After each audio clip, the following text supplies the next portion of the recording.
নমস্কার বন্ধুরা, মেনকা রান্নাঘরে আপনাদের সবাইকে স্বাগত জানাই। তো বন্ধুরা, সবাই কেমন আছে? আশা করি সবাই খুবই ভালো আছো। তো আমরাও সবাই খুবই ভালো আছি বন্ধুরা। তো আজকে আমি আবার নতুন একটা রেসিপি নিয়ে চলে এসেছি, পমফ্রেট মশলা কারি।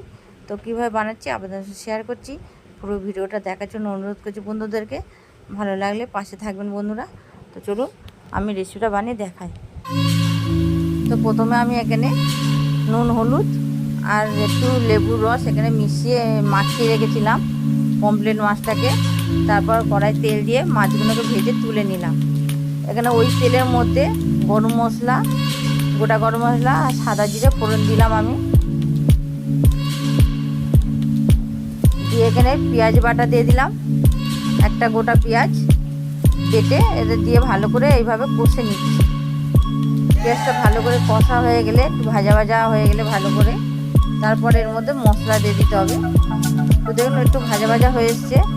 এর মধ্যে দিয়ে দিচ্ছি আদা, রসুন আর কাঁচা লঙ্কা একসঙ্গে পেস্ট করে রেখেছিলাম, সেটা 2 চামচ মতন দিয়ে দিলাম। আবার কিছুক্ষণ এইভাবে ভেজে নিচ্ছি মশলাটাকে। এই মশলাটা খেতে খুবই ভালো হয়েছে আর দারুণ হয়েছিল বন্ধুরা।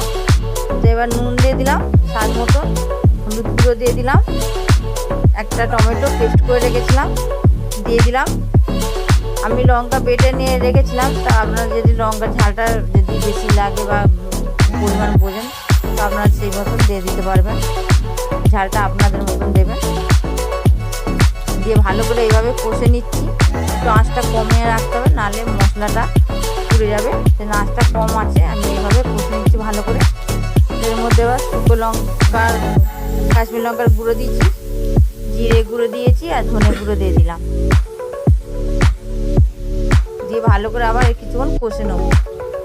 এই মশলাটা যত কষবেন তত এর টেস্টও হবে আর খেতেও খুব দারুণ হবে।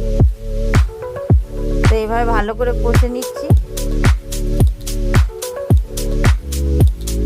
খুব ভালো করে কষে নিচ্ছি এভাবে।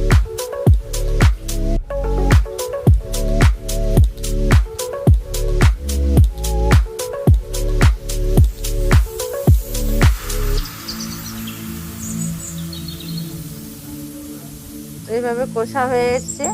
এবার এতে জল দিয়ে দিচ্ছি, একটু পরিমাণ মতন জল দিয়ে দিলাম, যেহেতু কষাটা হয়ে গেছে পরিমাণ মতন আমি জল দিয়ে দিচ্ছি, যাতে মাছগুলো দেওয়ার পর এটা ভালো করে ফোটে, রসটা যাতে মাছের মধ্যে মশলাটা ঢুকে যায়। তো সেই মতন আমি জল দিয়ে দিলাম। জলটা দেওয়ার ফোটার জন্যে রেখে দেবো, ফোটার জন্য এটাকে কিছুক্ষণ রেখে দেবো। তো দেখুন ফুটে এসছে, সাইড দিয়ে তেলও বেরিয়ে এসছে, ফুটেছে। তো এবার মাছগুলোকে এর মধ্যে দিয়ে দেবো, সব মাছগুলো দিয়ে কম আছে একটু এটাকে ভালো করে ফুটিয়ে নেব।